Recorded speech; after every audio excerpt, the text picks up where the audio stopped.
Hello coders, and welcome to How to Fix. In today's video, we'll be focusing on a new bug that you might find challenging to solve. So without further ado, let's dive into today's bug.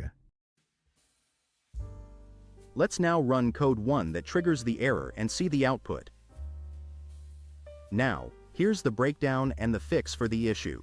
Please pause the video to absorb the explanation. Let's now correct the code and take a look at the resulting outcome.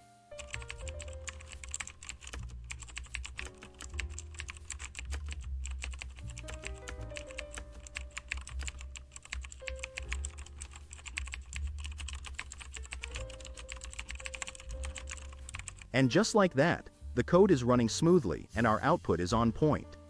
The bug has been squashed. That concludes today's video.